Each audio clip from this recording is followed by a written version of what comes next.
Buenas tardes, José Miguel Martín. Muy buenas tardes. Bueno, para empezar te voy a preguntar que cómo ves el panorama político en Canarias. Un poco lo más reciente es la victoria del Partido Popular en Madrid. Siempre eso suele generar como corrientes hacia Canarias, ¿no? El refuerzo de los nacionalismos en las recientes elecciones en el País Vasco y Galicia en 2020 y Cataluña en 2021 y la crisis ya total en las últimas elecciones de Madrid, también de la llamada nueva política. No sé si tú crees que esto va a influenciar o no decisivamente en lo que pasa en Canarias. Bueno, relativamente, diría yo. No de una manera directa, sino más bien de manera indirecta. Vamos a ver, los resultados tan malos, tan negativos que tuvo el PSOE en Madrid, de momento detienen una hipótesis que se venía manejando, que era la del adelanto de las elecciones generales. Aún así, yo sigo pensando que, por muchas declaraciones que haga Pedro Sánchez en otro sentido, eh, esta legislatura no va a llegar a término. Sería inaudito. Lo más habitual, el caso mayoritario es que las legislaturas en el Estado español no lleguen a término y contando con que el segundo semestre del 2023 coincide con la presidencia española de la Unión Europea y lo que es una especie de covenant que hay en la Unión Europea, que es que el país que preside no debe organizar elecciones generales durante su presidencia, el segundo semestre del 2023 estaría descartado. Nos quedaría el 2022, porque yo el 2021 creo que tampoco es probable que haya elecciones generales. Nos quedaría, como bien digo, el 2022 y el primer semestre del 2023. Entonces estamos manejando esos plazos que yo creo que, de alguna manera, como iba diciendo, la derrota del PSOE, tan sin paliativos y tan simbólica en el sentido de que incluso pierde el papel de líder de la oposición y de segundo puesto en la Asamblea de Madrid, lo que hace es que de alguna manera detiene el reloj a nivel estatal. El hecho de que se haya formado también finalmente el gobierno en Cataluña, como muchos preveíamos, que a pesar de los tropiezos y rupturas y de negociaciones y demás, finalmente iba a haber gobierno en Cataluña, un gobierno de mayoría nacionalista, incide en esa cuestión. Yo creo que es un gobierno que está hecho para durar poco, para resolver el asunto de los presos y poco más, ¿no? Entonces, ¿esto en qué manera influye en Canarias? Pues indirectamente. Yo soy de los que piensa que Ángel Víctor Torres no va a despreciar la oportunidad que le da el nuevo estatuto de poder adelantar las elecciones canarias para hacerlas coincidir con las elecciones españolas y de alguna manera situar o provocar un escenario que es negativo para el canarismo, un escenario que fuerza a que los partidos políticos, los grandes medios de comunicación, la opinión pública enseguida se orienten hacia los problemas de España y los problemas de Canarias pasen desapercibidos. Es un contexto malo para el canarismo. Y yo creo que en Canarias el antagonismo es entre el PSOE y el canarismo, y el PSOE o Ángel Víctor Torres no va a despreciar esa oportunidad. O sea que yo creo que nos influye indirectamente, pero sí nos influye. Por otro lado, esto que decías de la crisis de la nueva política y demás, ¿no? Bueno, de una parte de la nueva política, digamos, porque a otra parte le fue relativamente bien. Subió en escaños, subió en votos, obtuvo aquello que comentaba antes de la segunda posición en la Asamblea de Madrid, con la importancia simbólica que eso tiene, el fracaso de la operación Iglesias, que solo sirvió para aguantar los muebles un poco más y definitivamente motivar su retirada de la política, ¿no? Entonces, yo creo que ese mundo se tendrá que recomponer de alguna manera. Creo que Rejón es lo suficientemente inteligente como para saber que, bueno, podrá trabar alianzas aquí y allá. Ahora hablo un poco de esto, pero en realidad lo que le va a dar el salto cualitativo y cuantitativo es llegar a algún tipo de acuerdo razonable otra vez con Podemos, recomponer de alguna manera la relación con Podemos para consolidar esa fuerza que históricamente siempre ha existido a la izquierda del PSOE. Desde luego no será lo que algunos pensaban en el 2015, no va a ser un asalto a los cielos ni va a ser nada parecido, va a ser la recomposición de un espacio que, bueno, tiene su público también y que también lo tiene en Canarias, ¿no? Pero, bueno, va a ser una especie de satélite y muleta del PSOE, ¿no? Que es algo que nunca es demasiado deseable. Y la repercusión de todo esto en Canarias, pues, bueno, ya intentaron de alguna manera en fin, encantar, vamos a decir, a Nueva Canarias con la posibilidad de algún tipo de alianza y demás, pero yo creo que, bueno, lo que es evidente es que eso electoralmente no va a ningún lado.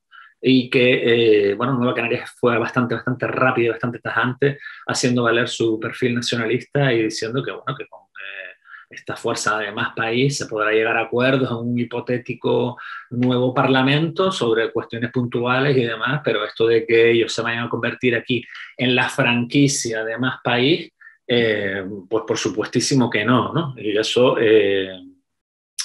resulta evidente a todas luces, porque, insisto, eso electoralmente no tiene ningún recorrido, pero a mí sí personalmente me sorprendió lo rápida y tajante que fue la respuesta de Nueva Canarias, quizás para cortocircuitar ese tipo de, bueno, en fin, querencias de algunos sectores minoritarios por este tipo de jugadas y movimientos que además ya se vieron hace no demasiado tiempo que no van a ningún lado, ¿no?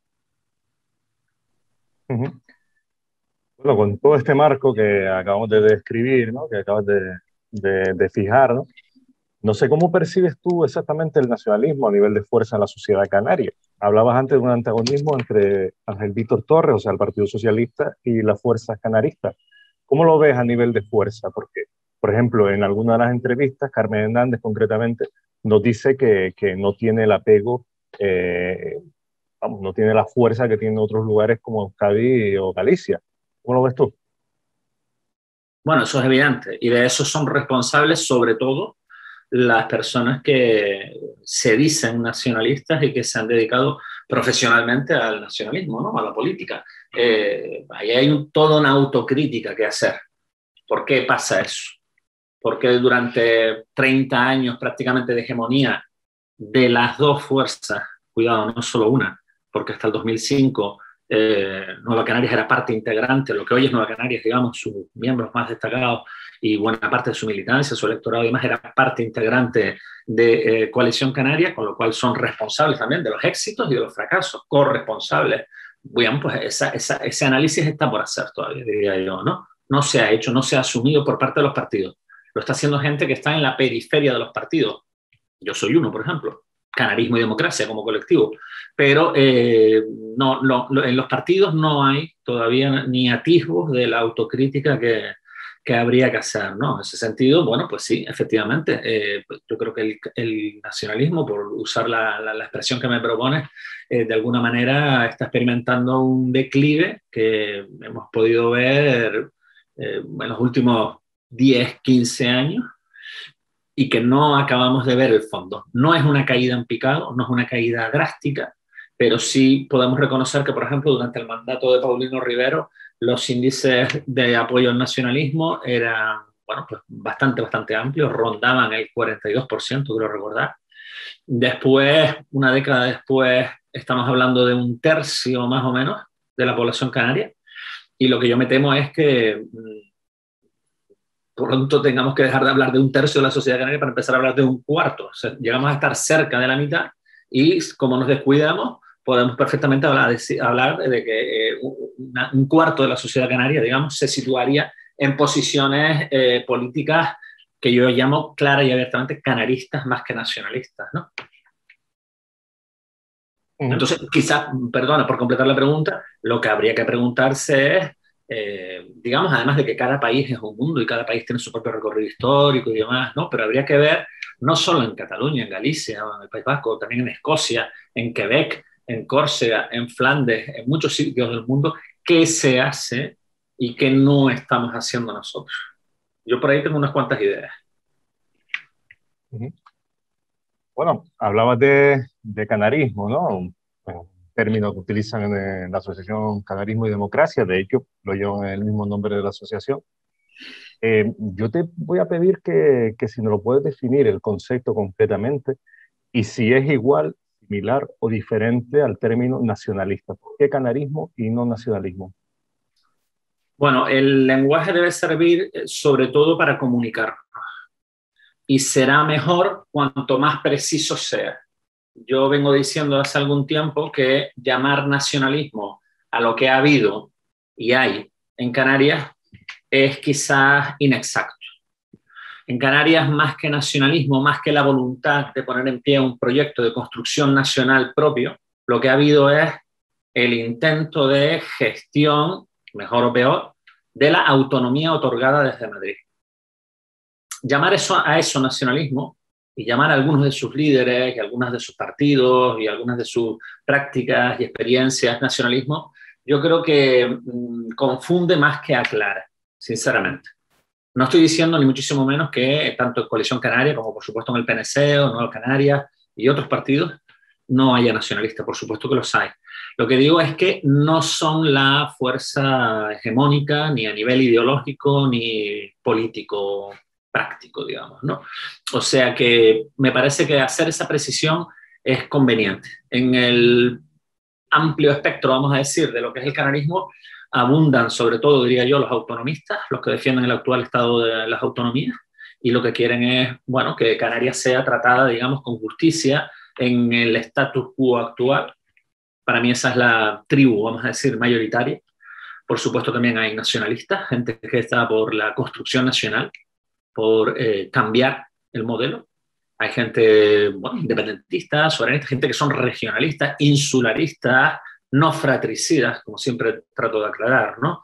No por ser insularista de tu isla ya necesariamente estás enfrentado al resto de las islas, pero es un hecho que hay muchísima gente que lo que tiene principal y casi exclusivamente como referente es su propia isla. Todas esas culturas de alguna manera conviven, especialmente en un proyecto como Coalición Canaria, porque es el más amplio, básicamente, ¿no? Pero también a escala, yo creo que esto se puede ver en Nueva Canarias. Entonces, a mí, bueno, yo he propuesto rescatar este término, que no me lo he inventado yo, ni muchísimo menos, esto es un término que viene de la transición, se usó con escaso éxito en la transición, pero digamos que, bueno, los vientos y las modas y las culturas de la época acabaron por imponer el vocablo nacionalista. Cuando en el 93 hay un segundo momento del nacionalismo, ya en democracia, digamos, democracia consolidada, vamos a decir, es la inercia del pasado, especialmente la que traen los fundadores de ICANN, en el contexto de la nueva coalición canaria, la que de alguna manera impone el uso del término nacionalismo, pero de manera muy, muy, muy evidente. Yo diría que la mayoría de los que participaron en el proceso que dio al fin y al cabo con la constitución de Coalición Canaria no eran abiertamente nacionalistas. Lo que había de alguna manera era una especie de cultura de que, bueno, de que las cosas de Canarias se deben decidir en Canarias. Una frase que se usaba mucho en aquella época y ya no tanto, la obediencia canaria, una fuerza de estricta obediencia canaria, ¿no? A mí ese tipo de cosas, si la gente las dice de manera sincera y se las cree y sobre todo las pone en práctica, me parece que son tanto o más válidas que el vocablo nacionalista, que parece que tiene como mucho pedigrí, pero si uno lo usa y después no lo aplica, pues en realidad lo que hace es banalizarlo, ¿no? De alguna manera. O sea que de ahí viene la propuesta de canarismo configurada como una especie de, bueno, de amplio espectro ideológico, de campo de amplio espectro ideológico, en el cual todas las personas que entendemos que Canarias debe autogobernarse en mayor o menor medida, independientemente de la fórmula organizativa, político-jurídica que eso acabe adoptando, nos podemos encontrar, reunir y sobre todo, muy importante, algún día esperemos que pase, de una manera unívoca. Y esto significa en una sola papeleta, que no haya divisiones electorales y que seamos tan maduros, digamos, como pueblo y como organización, para que esto desemboque de alguna manera en una sola papeleta. Es lo que nosotros hemos venido definiendo como el partido de amplio espectro. Eso es lo que nosotros pensamos que hay que constituir en Canarias ante el panorama de atomismo actual que no lleva sino al declive del que hablaba antes. Pero cuidado, el amplio espectro no solo es un amplio espectro ideológico, que también, porque puede ir, y de hecho va desde el socialliberalismo hasta la socialdemocracia, y desde la relación con España, desde el regionalismo hasta el independentismo, si se quiere. Todo esto gobernado por las reglas más elementales de la democracia, sino que también es un amplio espectro territorial. No nos vale una fuerza que esté circunscrita a un único ámbito territorial. Necesitamos constituir un partido de amplio espectro que esté presente en los 88 municipios de Canarias, en las 8 islas de Canarias y también, como no, en la diáspora canaria, fuera de Canarias, para que represente a esta comunidad de 2 millones y pico de personas que, bueno, muchos viven en Canarias, otros viven fuera, pero que nos consideramos un pueblo único y singular en el mundo y merecemos, por tanto, un tratamiento único y singular. No, hablabas antes un poco de manera indirecta de la reunificación nacionalista, ¿no? De que bajo la perspectiva de canarismo y democracia debieran ir en una sola papeleta los partidos nacionalistas. En ese sentido, yo te voy a pedir un poco una proyección de futuro de aquí a 2023. Un poco la capacidad de crecimiento que le ves al nacionalismo canario y cuáles son las fórmulas para que ese crecimiento sea efectivo. ¿Cómo lo ves tú? ¿Crees que la cosa seguirá como actualmente, que Coalición Canaria es el principal partido de la oposición, Nueva Canarias está en el gobierno de Canarias con un pacto y en el Cabildo de Gran Canaria, o que se van un poco a cambiar las tendencias? ¿Cómo lo ves tú? Bueno, vamos a ver, partiendo de la base de que yo no tengo la bola de cristal en la que leer el futuro y tratando de no cometer ese error tan habitual para las personas que están en la política o en la periferia de la política, de confundir los deseos con la realidad, yo pienso que no en el 2023, sino en el 2022 seguramente habrá elecciones generales. Habría que tratar de llegar a acuerdos sensatos y razonables para prorrogar, no dar un paso atrás, sino prorrogar los acuerdos ya firmados. Hacer la autocrítica que haga falta. Cambiar nombres, personas, generaciones, equilibrios, islas, turnos, territorios, lo que sea. Los partidos son profesionales a la hora de decidir este tipo de cosas. Pueden hacerlo perfectamente, ya lo hicieron una vez, lo han hecho otras veces, además, en el 2008 también fueron juntos, o sea que no sería un problema, es una cuestión de sentido común plantear el prorrogar, no hay que firmar otros acuerdos distintos, prorrogar los acuerdos ya establecidos para de esa manera conseguir o garantizar la representación nacionalista máxima que se pueda en las Cortes Generales. Estoy pensando no solo en la provincia de Santa Cruz de Tenerife, sino especialmente en la provincia de Las Palmas, donde sabemos matemáticamente que o el nacionalismo va unido o todos esos votos van a la papelera. Y ese diputado o diputada se va a otro partido, PSOE, Podemos, el que sea, me da igual. En cualquier caso, esto será un análisis con muchísimas comillas, digamos, válido, casi más una propuesta, para las elecciones generales del 2022. De cara al 2023, en mi opinión, lo que hay que hacer es consolidar aquellas experiencias ya establecidas que han funcionado y siguen funcionando a día de hoy, desmintiendo eso que a veces tan interesadamente se dice de que el nacionalismo, bueno, poco menos que una jaula de grillos, no se ponen de acuerdo, están a matarse siempre y demás, cuando uno observa la realidad con cierto detenimiento y sin tantos prejuicios y sin tantos intereses creados, se da cuenta de que eso no es así, no es así en Telde, no es así en Santa Lucía, no es así en muchos otros sitios, que además yo propongo no solo que conservemos, sino que además tratemos de incrementar. O sea, que la colaboración entre ambas fuerzas políticas se incremente todo lo que sea razonable, políticamente razonable, aquí donde se pueda. Digamos, seguir avanzando en la construcción de experiencias unitarias. ¿Las experiencias unitarias son ya el partido de amplio espectro? No, obviamente no. El partido de amplio espectro es un proyecto de medio, largo plazo. Habrá que dar todavía muchísimos pasos para lograr ese objetivo tan ansiado. Pero sí es verdad que se puede llegar, como decía antes, a acuerdos razonables. Un acuerdo razonable es coaliciones electorales, como decía antes, una sola papeleta, o si no se puede llegar a ese acuerdo, por lo menos acuerdos de competición virtuosa, digamos, para después de las elecciones, oye, a ver quién pesa más, quién pesa menos, y después de las elecciones llegar a acuerdos sensatos otra vez y razonables. O sea que las posibilidades son muchas.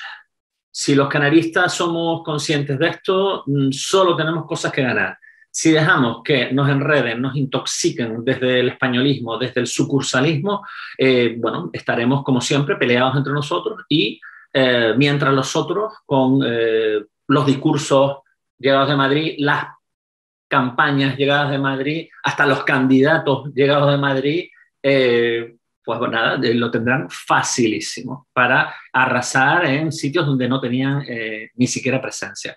Y digo esto especialmente en un contexto que va a ser complicado.